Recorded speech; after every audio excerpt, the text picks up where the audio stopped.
If you're one of those parents out there that is really terrified about the safety of your child, you shouldn't be. And if you're one of those teachers that's really terrified that you're going into a school with super spreaders, let it be known that the consensus of science around the world is that not only are you not at risk, you may actually be protected because for some reason there's some sort of natural herd immunity amongst these children. You're being protected because they block it. They don't appear to be transmitting it.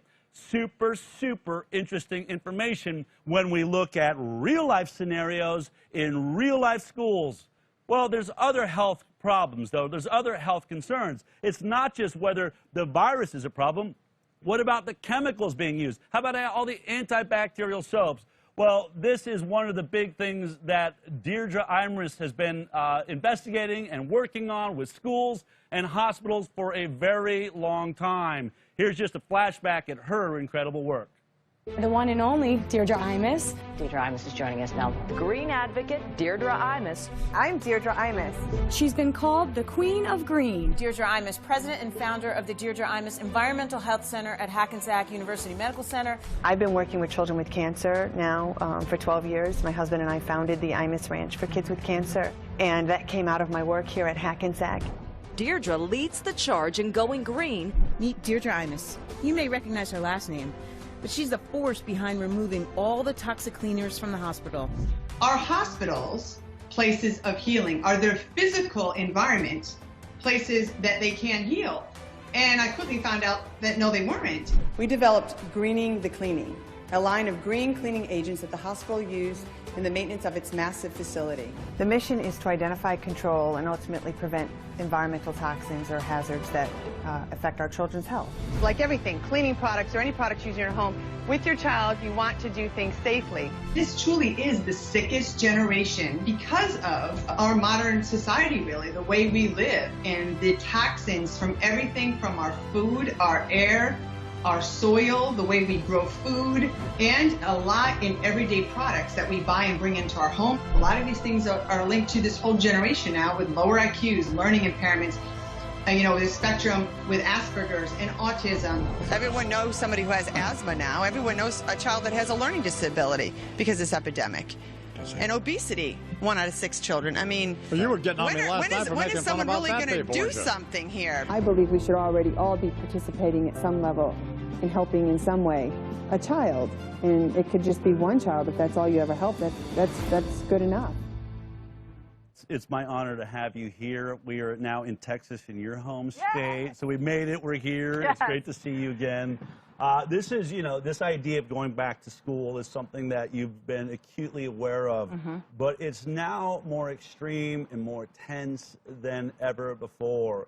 When you think about this issue now, kids going back to school, what are the things that, you've really been processing, having spent so much time looking at our environment and how it affects our children? Well, and specifically because of this whole era of COVID. Yeah. There's a lot of craziness, and like you just listen to that doctor even. I mean, a lot of this, I hope parents really can filter through and get to the facts and the truth. But what I see is, bottom line, starting school, the parents have to know their kids. You have to know your kid. I know that might sound redundant, or of course I know my kid. No. Is your kid going to be all right going in a school like you were just explaining with your child? You know your kid. I heard you. And describe, you already have what you know is going to work for your child. And also based on what the truth is and the facts, regardless of all this push and mandates from masks and, when they're talking about the vaccine and everything. You have to know your kid. And if your kid is I'm not for the whole mask thing either. Frankly, I think that is abusive. They talk about, there's child abuse going unlooked because people aren't paying attention. Right. But if you look at, I mean, I am the same way. If I put a mask on, I can't breathe. I'm not breathing as well. I'm an athlete. I work out every day. I'm conscious of my breathing. I know what it's like to breathe really well and then not have good breathing. Yeah. A child should not, for 8 hours, and then are they drinking water even all day? Has this become a whole thing where they think they're like in a little cage? Because psychologically, they put themselves in a cage by having a mask on. It's a whole psychological disorder we're all going to have, especially our children. So I think that is, parents really need to decide, and they need to take charge. Don't let the states tell you what's better. Are parents really giving up their rights now? Let me just see what the public schools say in the state and all our political leaders, like they are smarter when it comes to your child. No, they're not. You know your child better. You know if your child's going to sit there with a mask on and not function well. I know I wouldn't learn very well. Yeah. Trying to read what the teacher's saying and writing down or on your computer or whatever you're doing, regardless if you're 5 years old or if you're going to college or if you're in high school. I can't even imagine, too. I mean, when we think about discussions, you're right, thinking about your child, you know, in school, there's been a lot of studies just how boys and girls, you know, respond differently to movement in class. Yes. Boys need more movement by the teacher. Lot more movement. You know, girls can handle a teacher standing right by a chalkboard. But imagine, what is it if you're not even seeing lips move? I mean, what's happening when you just hear the, you know, I think of, you know, the Charlie Brown, like the wah, wah, wah, wah, wah, wah, wah, wah, wah, and you're really not even seeing the movement of lips. How many kids are just going to be spaced out in the class? Well, like I saw a meme, and it had on a grass, just a mask on the ground, on the grass, and it said, uh-oh, lost my immune system. So, like, you have, kids are going to think their immune system is this mask they have on, and it's the exact opposite. We have these amazing bodies, these amazing immune systems. Yeah. And if parents are focused on the mask, are they focused then on eating healthy, getting proper vitamin D, which we know prevents disease, and certain vitamins and nutrition? And by the way, hydrating all day by drinking water. If you have a mask on, they're not going, I don't see when they're taking these water breaks. But the biggest thing in schools, if parents decide going physically to the schools rather than at home are the thing for them, they better make sure they demand a plan that school has put sanitation first. It sounds like, well, of course. What do you mean by that? I mean, most schools, they have broken down toilets. You go to a school and several of the toilets don't work. You'll go in, there'll be 5 sinks, right, or 10 sinks in a big bathroom in these public schools. 2 sinks might work. They're either dripping, they don't work, they leak. There's not proper soap dispensers, and then towels, you know, paper towels. So they're not touching a bunch of things. It's as fundamental as that, because if we don't have basic good hygiene and sanitation, that is the prevention of so many diseases we know through our history. Everyone says you can use all the antibacterial sprays and everything, but nothing works better than just soap and water. So let's make sure. I would love if they had hand washing stations even. Make it prioritizing. Now, hand sanitizer if you're in school all day, okay, let's go with that. Right. But the major thing that families need to know is if they're going to send their kids and schools are buying hand sanitizer, they have to stay away from methanol is one of the ingredients that the FDA just brought up. It's actually poisonous. You can die. Children can die. And that list keeps getting bigger and bigger. I think we were just reporting on this a few weeks ago, and hand sanitizer, like they were outlawing, I think it was maybe 40 or 50 hand sanitizers. Up to 75 and counting on the FDA's. Just go to FDA.gov. You can get it there. We put it on our website, too, but they are doing a continuing list as they see that specific ingredient, which is methanol. We don't want methanol. Okay. No to methanol. So parents need to know that. Look for. Now, is it over the top to go to your school, go to the principal and say, I'd like to see the bottle of the, you know, hand sanitizers you're using in this school and read the ingredients? No, what's wrong with that? That's where I started my whole Greening the Cleaning program way back when. Okay. Is going into schools and asking questions, going into hospitals, asking questions. And they don't even think about it sometimes. They just are buying whatever even. There's no real method to their procurement, and there should be, where they're methodical about it. And also, what are their cleaning methods? And if they're using a bunch of toxins to clean, which is not necessary, your child is then unnecessarily being exposed to that in the school systems. Then these schools, they want to separate. So this is another dilemma happening. You send your kid to school, they might be going into a trailer, like these portable trailer type situations. So because they want to try and keep class size under 10, so they're like breaking them up in these hiring little groups? more teachers or moving all that around with teachers, so you have smaller groups, right? Yeah. So then, again, that, to me, parents have to bring up the question, should my kid have to wear a mask? I know personally for me, my kid would not be wearing a mask, whether he went to a big school or he was homeschooled. Okay. The whole mask thing, there's no science, again, like Dr. Bark and others have said. I mean, you see the science that shows that it doesn't protect you, even from basic respiratory diseases and viruses. So they have these, and I know even in my town, they're setting up these, portable situations. Well, are there going to be bathrooms in there? So the parents need to ask ahead of time, what's their protocol to keep our children healthy, where they can wash their hands if they want to? Where's the clean drinking water? Are they now requiring children just bring their own water source, which I know that has been happening Right. with certain areas around the country, that's a really important issue because to me that's fundamental in our health. You have third world countries, the reason why they have certain outbreaks like polio, we know it's because they all of a sudden don't have sanitation, right. or they have poor sanitation, or they don't have electricity and water. Right. So we have to make sure if these and you have to imagine, schools, I mean, we always have these issues with public schools anyway, not having enough funding. And if you imagine all of a sudden they've been waiting for months and months, what is going to be the dictate by the governor? What are we going to do here? And they find out, oh, maximum 10 children, hurry up, get a bunch of mobile homes or whatever. All of this, it must be happening so last minute. You can only imagine. And they're going to cut every corner they can, make it as cheap as possible. So those are really great points. I never even thought to ask, where is my kid? Can I see the classroom? What classroom are they in? Okay, where do they go to the bathroom when they have to go to the bathroom? Exactly. How are they getting there? It's really... They're also making it so difficult. And parents, if you're not part of a parent group or organization, get with people that are like-minded too. You know, that agree. They understand the mask isn't the almighty protection. Yeah. You know, and a lot of parents are in that mode where, oh, I'm sending my kid with a mask now with their backpack and whatever snacks, and they think they're fine. No. But also, like, statistically, you just went through that with that doctor you had on. Yeah. And he was great laying out all the facts there. I mean, what is it, 0.2% death rate still worldwide? Right. You know, kids get other colds and flus all year round, so what are they going to do when a kid has a cold or a fever? They're all of a sudden going to think it's COVID, so they have to quarantine them for 14 days? I mean, this is a rolling ball that's going to happen because of the fear that they're instilling in communities. And parents really need to take real leadership of their children and say, no, this is what I want for my child. I understand this. My child's going to be fine, you know, and not be forced, because you see what they're doing. They're forcing all these medical, quote, medical things. Right. That's not even a medical thing. We're kind of getting used to just not questioning it, right? I'm just wearing my mask. I got nobody to talk to.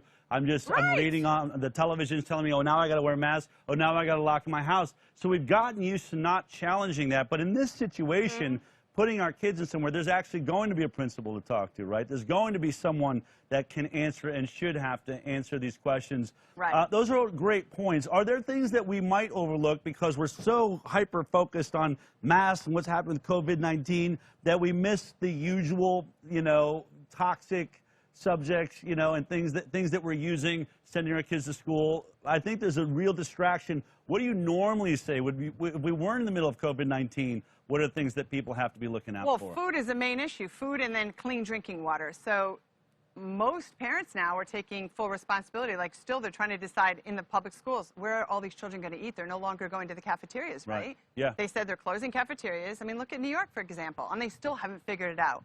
New York City still hasn't figured out when they're, do they have a date yet, even when the kids are going to go back to school? How many kids? How are they going to do that? And who's providing the food that was provided before? Predominantly in public and private schools, but public schools, the food. So have parents really thought that out, where they have nutritious food for their children? And also, are they putting them, I heard a lot of it is these plastic dividers, right? So again, they're putting them in little cells. Yeah. Almost like punishing our children, right? And again, that's how it comes across in their mind, psychologically, emotionally. I'm in this little cell already. Right. And they basically, if we go on like this, how do they don't move out of that. They go, from first grade through college in these little, like, cells, isolated, but they're supposed to be part of a group learning at a school. You know, it's amazing the emotional how many, impact. I think people are underestimating that. I know someone close to me, they just said one of their daughters committed suicide, a 16-year-old daughter. Oh, I mean, man. I know someone that works with my sister, you know, a father. You know, you're seeing these statistics. Yeah. Those statistics are what I think we all have to worry about as parents, the emotional, psychological toll. And then the toxins of physical environment. Again, we've gone through this with green schools, from cleaning products to, you know, what they paint the schools with, because you do know they're going to go through with the bleach, and they're going to overdo it with the heavy toxins. Yeah. And we already know the facts on that science. They impair children's learning. They're related to short attention spans, ADD, ADHD, you know, that fog, you know, the fog we get where you can't focus. Yeah. So, and that's boys and girls. And there's got to be more movement. You know, I was just They're thinking now about canceling this. sports. I was at a restaurant, and it was somebody that owns a restaurant that we knew them. It was their mother was on the baseball team. We all went over to the restaurant. And she explained that every night now they're fogging the entire restaurant with some sort of antiseptic to kill any bacteria or, you know, virus that might be there. And I'm thinking, that's probably on my glassware. It's probably on the dishes. You know, I worked in a restaurant. I remember when we used to once every 2 weeks fog the place for roaches, and literally you would just kind of like throw a little plastic around the glass, and I'm like, there is nothing about this. Like, first of all, fogging means it gets into the walls, right? It gets into every crack. So what is my draping some plastic over, you know, the glassware going to do? I have to imagine schools are going to be saying, so what would you do? Well, fogging, you know, a lot of those chemicals they use, they're neurotoxins. Some of them can cause a temporary paralysis even. Wow. That's how dangerous these fogging, they've banned them in many places for that reason. You know, fogging your home, fogging hotels do it. You know, there have been cases around the world even where people get where they're paralyzed from going in and fogging. So that's very dangerous So too. you're a mom. Thinking of all these things, what do you do? Do you walk? How do you do it? Do you get a bunch of moms? What's the best way to approach the school in a way that's respectful? Let's say I'd like to know the whole cleaning protocol. I mean, who would you talk to? Starting with, okay, your child's grade, whoever those parents are in that grade. Yeah. Say it's fourth grade. Fourth grade, get with some moms and dads, whoever in the family is in charge of that. That you know, because I say a lot of times people just say moms. A lot of dads do take an interest, and they are active in these issues. I have found more and more now dads are taking this on too.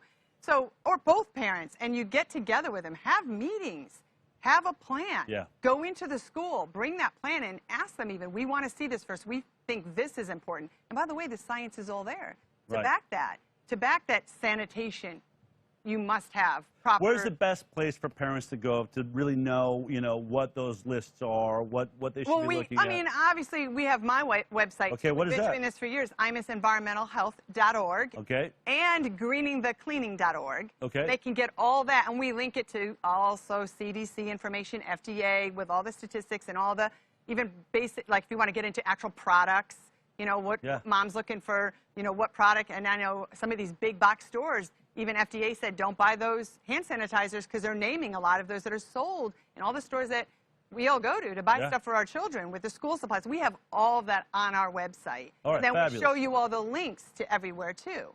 So that's a good place to start, there we have it. Without being biased. And full disclosure. I'm all about bias. That's why we're here. We got you in here. So let's get you people that website. And full disclosure, even with my Greening the Cleaning product line that we do implement in schools and hospitals and all these businesses, I don't make any money. I've never have, zero. So my interest is it started out as philanthropy and still is in it that we're a 501c3 through my hospital at Hackensack University Medical Center, and it runs our environmental health center. And we also work with the blind, CAVI, Central Association for the Blind, and they actually, believe it or not, are our main distributor for a lot of our products. So we're able to employ a lot of the legally blind and partially blind in the state of New York. Fantastic. So, you're a hero. Yeah, it helps. I want to thank you for coming in. We will send Del. everybody those websites. Can we touch hands? Can we shake hands? Of course. Thank you for coming in. Thank you for your great work. And I'm sure it's going to be a great tool for a lot of parents to figure out how to get their kids as safely as they can back in But again, know your kid. It's not a one-size-fits-all. And you said that it's a really good point. I think people, you know, when I say I don't want my son going to school, my son is super smart, right? He's like a little detective. Cool. You know, he's on it. It's not that I'm worried about, you know, really bullying. It's the fact that he won't drop it. You're not going to be able to tell ever, you know, don't discuss this at school. He is fascinated by what makes people tick. He's going to be on every kid's case. He's going to be like you. Asking, they want to provide science to the kids. The parents are going to, I was like, you know what? I don't need that. See, he could be one of the leaders too, and he will be. Right, he will be. And there'll be kids like that that'll help kids understand some of these issues more because their parents are communicating rather than kind of keeping them in a bubble and, oh, honey, just wear this, and it's because, and they don't really explain it, and then the kids are more stressed out. Yeah. So it's great what you and Lee do. I see it with your kid. You have a great kid there that I know. We got great kids. Yeah. Both of our kids. Deirdre Imus, thank you for all of your incredible work. I look forward to having you back on. We'll talk more about how to keep this planet healthy. If you like that clip, then be sure to check out our live broadcast of The High Wire every Thursday morning at 11 a.m. Pacific Time. You can watch it on Facebook, iTunes, and Twitter. We'll see you there.